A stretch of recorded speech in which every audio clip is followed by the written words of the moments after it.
नाज़रीन, परदेश में कमाई के लिए जाने वाला अक्सर अपने खानदानों के लिए अंडे देने वाली मुर्गी से कम नहीं होता, और जब ये मुर्गी अंडे देना बंद कर देती है तो घर वालों का रवैया किस तरह बदल जाता है। आइए आपको दिखाते हैं आज के अपने स्किट में। शकील जी। लाइफ बोरिंग सी हो गई है। अच्छा, तुम्हारी तो अब बोरिंग हो रही है ना। मेरी तो तब से ही होगी जब से तुम्हारे साथ शादी हुई थी। अच्छा, शादी से पहले तो पूरी पूरी रात मेरे साथ फोन पे बातें करते थे, और जब सोने का टाइम आता तो कहते देखो लात कितनी छोटी हो गई है। हाँ सही बात है, वाकई अब तो लात भी मेरी छोटी हो गई है, इतना काम करने लगी हूँ। शादी से पहले तो बड़ा कहते थे मैं तुम्हारे शकील से दिखी हूँ, मैं तुम्हारे शकील से दिखी हूँ। हाँ, शकील से दिखी, अब तुमने रऊफ लाला बनाया मुझे। अच्छा छोड़ो, ये तो रोज की नोक-झोंक है। हम ऐसे ही हैं। मैं क्या कह रही थी, मेरी बर्थडे ना रख लें। अभी तो 3 मंथ पहले की थी तुम्हारी बर्थडे। तो फिर क्या हो गया, चलो कोई घर में रौनकें हो जाएंगी, लोग गिफ्ट शिफ्ट लेकर आएंगे। यार वैसे वाकई लोगों को कितनी एक्साइटमेंट होती है कहीं जाने की। अभी क्यों ये पता ही नहीं होता कि 3 महीने पहले तो बर्थडे हुई है अभी। सही बात है, गिफ्ट में भी टेडी बेयर लेकर आते हैं, और पहले ही मेरे पास 35 टेडी बेयर हो गए हैं। नहीं 35 नहीं 37, 2 हम भी तो है ना। कहाँ पैसे खर्चे, मेरा बड़ा दिल करे पैसे खर्चने का, मेरे हाथ में खारिश हो रही है कितने दिनों से। हाँ वैसे जितनी पुरानी तुम्हारी खारिश है ना, हाँ। इसके इलाज पे खर्च देती है। अच्छा वैसे भी अगर पैसे खर्चने का ज्यादा दिल कर रहा है ना, तो इस दफा तुम बिल जमा करवाने जाओ। 76,000 रुपए का बिल, तुम्हें पता लगे कितनी लंबी लाइन में खड़े होकर जमा करवाना पड़ता है। 76,000 का बिल, सोचने वाली बात है, इतना बिल कैसे आ गया है? जान, इस दफा आपने मार्च में एसी स्टार्ट कर दिया था। हाँ? इस दफा तो मार्च में वैसे ही ठंड पड़ी थी, तुम तो डबल रजाई लेके सोती थी। वैसे ना हमें सोलर लगवा लेना चाहिए था। और पिछले साल भाई ने सोलर के पैसे भेजे तो थे, तुम्हारी बाजी के पित्ते के ऑपरेशन पे लग गए सारे। अरे ओ देवा! खबरदार, मेरी बीवी को बेवा कहा तो। मैं बीमार हूँ, मरा नहीं हूँ। मैं तो देवा की बात कर रही हूँ। ये देवा नहीं, ये दीवा है।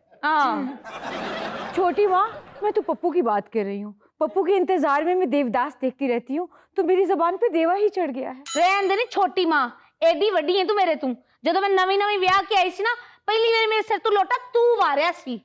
हाँ, हालांकि मैंने वारना नहीं था, मैंने मारना था।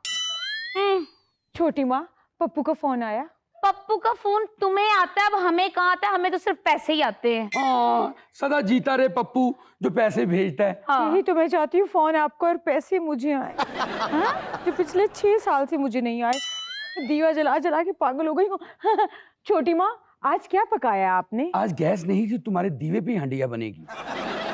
अच्छा, इतने महंगे तेल में दिया कैसे अफोर्ड कर लेती है? मुझे लगता है पप्पू चुप चुप के दुबई से इसको भी पैसे भेजता है। छोटी माँ, ये तो आपके दिल के साड़े ही हैं। ये तो चार्जिंग वाली है, इसमें कहाँ डलता है तेल, और जिसमें तेल डलता है वो तो गिराज में ही खड़ी हुई है। कब आए पप्पू, कब पेट्रोल डलवाए, और कब जाऊं मैं लॉन्ग ड्राइव पे। अच्छा, इसे भी चार्ज कर लो, लाइट जाने वाली है। शकील भैया, जलाया तो मैंने ये पप्पू के इंतजार में था, लेकिन कुदरत की करनी देखो, आज घर में रोशनी का यही जरिया है। ये मैं यहाँ लेके खड़ी हूँ और मेरे घर वाले आपस में बज रहे होंगे। और जुमेरात को दादाजी की कब्र पे भी रखाती है। दादा आधी रात को चार्जर ढूंढ रहा होता है, गोरखन को फोन करके पूछ रहा होता है, यार मेरे दिए का चार्जर पता है? और कई दफा तो ऐसा हुआ है, दादाजी अंधेरे में चार्जर की जगह पे बत्तीसी लगाते रहे हैं। और सबसे बड़ा मौजूदा क्या, ये चार्ज भी हो जाता था। शकील भैया, अब तुम्हारे घर में दिरमों की रोशनी इतनी ज्यादा है, जो ही पप्पू आए बस मेरी डोली उठा के इस घर में ले आए। तुम यहाँ पे आ गई तो वहां पे तो अंधेरा हो जाएगा। इतना नौरानी चेहरा है मेरा। छोटी माँ नहीं मरनी है, ऐस करके कह रही है, दीवा नाल ले आई है। हाँ, छोटी माँ, जैसे दिरमों की रोशनी आपके घर जाती है, वैसे थोड़ी थोड़ी मेरे घर भी जाती रहेगी ना। जल्दी घर चली जाओ, दीवे फड़के मारन लग पे जी। अस्सलाम वालेकुम। पप्पू भाई, पप्पू क्यों आ गए हो? मेरा मतलब क्या? सरप्राइज। सरप्राइज देने की आदत नहीं गई मेरे भाई की। देवा, मुझे तो अपनी आंखों पे यकीन ही नहीं आ रहा। भाईजान, जरा इसको थप्पड़ मारे। बेटा मार तो दूं, वो बदतमीज है, आगे से मुझे मार दे। तो फिर क्या हुआ भाईजान, आपको 4 पड़ जाएंगी तो क्या हो जाएगा? मुझे तो यकीन आ जाएगा ना कि मेरी आंखों के सामने मेरा देवा खड़ा है। नहीं रह जानी एडी तू, तेरी अखा के सामने तेरा देवा खलोता हुए, मेरी अखा के सामने मेरी शकील मोया पे होवे। तो नहीं जान, इतनी भी बात नहीं कि 4 थप्पड़ों से मोया पिया होवे, उन्हें एक ही मारनी में मोया पिया होगा। तुम बात कर रही थी ना गिफ्ट्स की, वो देखो बैग भर के लाया गिफ्ट्स के। हाय, ये तो मैंने देखा ही नहीं। हाय, इतने गिफ्ट्स। भाभी, इसमें इस बार कुछ नहीं है भाभी। हाँ? सिर्फ मेरी 3 बनियाने और 4-5 गंदी जुराबों के जोड़े हैं। तुम क्या देखोगी?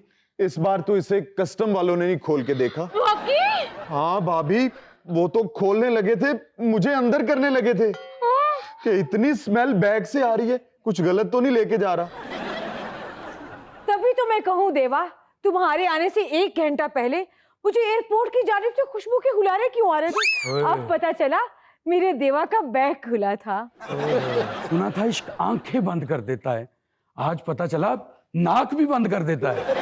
सुना था कि इश्क अंधा होता है, आज पता लगा गंदा भी होता है। उधर ही छोड़ा ना था, लेकर क्यों आए हो?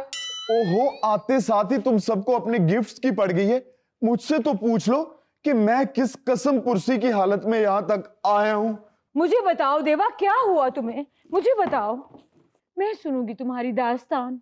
खैरियत तो है, क्या हो गया? कैसी मायूसी वाली बातें कर रहे हो? टेंशन नहीं लेते हो तो क्या हो, प्रॉब्लम है कोई? हाँ। ओहो, प्रॉब्लम मैं आपको बताऊं कि मैं दुबई से सब कुछ छोड़ छाड़ के वापस आ गया हूं। Prank prank. अब बताओ कहाँ देख के हाथ हिलाने, कौन से कैमरे में? शकील क्या बताऊं तुम्हें, दुबई में जीना मुश्किल हो गया था। यहाँ उससे भी ज्यादा, उससे भी ज्यादा यहाँ। हाँ।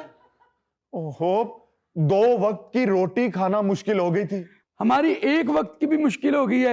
1 वक्त की रोटी के लिए 3 दफा ऑर्डर करना पड़ता है, फिर तुम्हारा पेट भरता है। तुम्हें पता है ये सब कुछ वहां हालात खराब होने की वजह से हुआ है। देवा, 5 सालों में तुमने मुझे 5 चिट्ठियां लिखी और हर चिट्ठी को मैं दिन में 10 बार पढ़ती थी। तुम्हें पता है एक दिन में कितने पल होते हैं? मैं दुबई में मजदूरी करने गया था, कोई पल गिनने नहीं गया था। खैर तुम ही बता दो कि दिन में कितने पल होते हैं। मैनू भी नहीं पता, मैनू पता होता तो मेरा ब्याह ना हो गया होता हुण तक। हाँ, पल से याद आया, अब यहाँ पे फल फ्रूट बहुत महंगा हो गया है। हाँ। अब तो फल वाले हाथ भी नहीं लगाने देते। हाँ तो क्या? हाथ धो के लगाया करो ना, गंदे होते हैं तुम्हारे। पप्पू तुम क्यों आ गए हो? भाभी मेरा कॉन्ट्रैक्ट खत्म हो गया है, कंपनी ने मुझे निकाल दिए। तुम किसी और कंपनी में चले जाते। हाँ। शकील वहां ऐसे नहीं होता, किसी और कंपनी में कैसे चला जाता? यार बंदा वहां कुली की जॉब कर लेता है। हाँ। वहां पे कुली की जॉब है ही नहीं। फ्लैट्स में झाड़ू पोंछे का काम कर लेते, उधर भी दिरमों में पैसे मिलते हैं। हाँ, बंदा पंप पे गाड़ियों के शीशे साफ करता है। ची ची। हाँ, ये तुम्हें शर्म आनी चाहिए, मैं अकाउंटेंट होके गाड़ियों के शीशे साफ करता वहां पे। हाँ, एमए पास यहाँ चाय बेच रहे हैं। हाँ। देवा, अब तुम दुबई वापस नहीं जा सकोगे। नहीं, और वो जो हमने ख्वाब देखे थे साथ रहने के दुबई में, वो पूरे नहीं होंगे। अब वो हम यही मिलके देखेंगे। देवा, अपना बैग जरा परे कर लो, मुझे बू आ रही है। यहां से भी परे कर लो, मेरा नाक पत्थर का नहीं है, मुझे भी आ रही है। अम्मी जान कहा करती थी कि कोई काम छोटा नहीं होता। तो आप क्यों नहीं करते कोई काम? इसलिए कि वो शाहरुख की अम्मी कहा करती थी, मेरी अम्मी नहीं कहती थी। पप्पू, सोमालिया चले जाते, नाइजीरिया चले जाते, युगांडा चले जाते, इस तरह से मुंह लटका के वापस तो ना आते। हाँ, इथोपिया चले जाते, उसका तो वीजा भी जल्दी मिल जाता है। ओहो, इतने बेहिस हो गए आप लोग। 6 सालों से मैं वहां पे दिन रात मेहनत करता रहा, अपना पसीना बहाता रहा, खून जलाता रहा और आपको दिरहम भेजता रहा, और आज मेरे पास काम नहीं रहा तो आप लोग मुझे इथोपिया भेज रहे हो। तो भाई 2 महीने खून और जला लो, 2 महीने गर्मियां दे खड़ा हो ना साढ़े। अच्छा पप्पू, मैं चलती हूँ। 1 मिनट, अभी तो मैं देवा था। शुक्र कर मैं तेनू पप्पू कह रही हूँ। कहाँ जा रही हो तुम? वो लड़के वाले मेरा रिश्ता देखने आए, लड़का मस्कत में रहता है। अच्छा भाईजान, तुसी ये दीवा मांग रहा सी, ए लो अपने घर च लाइट कर लेना। बाय। वो किड्डी तेज है, सानू बुझा के दे गई।